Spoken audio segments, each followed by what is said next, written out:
Ma thèse s'intitule Défendre une république de droit naturel, Prieure de la Marne et ses missions. Et ça doit paraître sous peu, sous le titre La République de Prieure de la Marne, Défendre les droits de l'homme en état de guerre 1792 à An II. Or, la Révolution française est un moment fondateur de notre modernité politique. C'est également un laboratoire d'expérience démocratique. Elle est pourtant souvent représentée comme une parenthèse. Rupture absolue avec tout ce qui l'a précédé, mais en même temps, période trop courte pour avoir rien pu accomplir de concret. Dans ma thèse, j'ai voulu remettre en question ces lieux communs en étudiant l'une des politiques révolutionnaires, celle du courant montagnard, c'est-à-dire de la gauche de la Convention nationale, élue en septembre 1792 après la chute de la monarchie, pour rédiger une nouvelle constitution républicaine pour la France. L'objectif était d'enquêter sur cette politique depuis ses inspirations jusqu'à sa mise en œuvre concrète, dans des conditions souvent très difficiles, en passant par son élaboration dans un va-et-vient perpétuel entre principes, exigences du moment et pressions diverses. J'ai pris comme cas d'étude le mandat à cette convention d'un député du nom de Pierre-Louis Prieur, mieux connu sous le nom de Prieur de la Marne.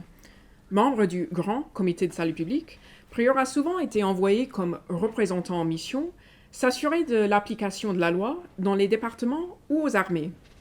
Indéniablement montagnard, il n'a même pas renié ses principes au plus fort de la réaction thermidorienne, et donc Prieur était un sujet idéal pour une étude des politiques montagnardes.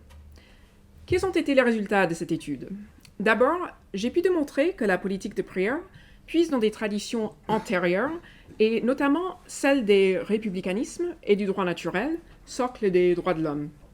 Ensuite, j'ai observé que ni la volonté de faire respecter ces principes, ni le besoin de réfléchir avec des outils de pensée hérités de l'époque pré-révolutionnaire ne disparaissent même dans des contextes marqués par la proximité avec la guerre étrangère ou civile. Cela a pu amener des acteurs tels que Prieur à privilégier les mesures pour la défense de la République plutôt que des politiques à long terme, mais jamais dans une optique de pur pragmatisme dénué de visée plus large. Enfin, toute nuance gardée, la représentativité relative d'un personnage comme Prieur permet de voir dans son action une esquisse d'une politique commune des montagnards.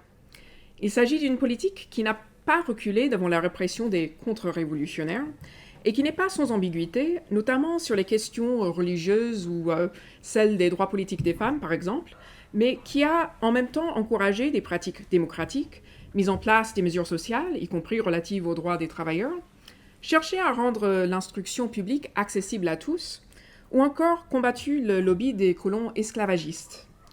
Les problèmes que Prieur et ses contemporains ont rencontrés n'ont pas tous disparu, tandis que d'autres problèmes donnent une nouvelle urgence aux questions de la liberté, de l'égalité, des droits et des origines de la légitimité politique.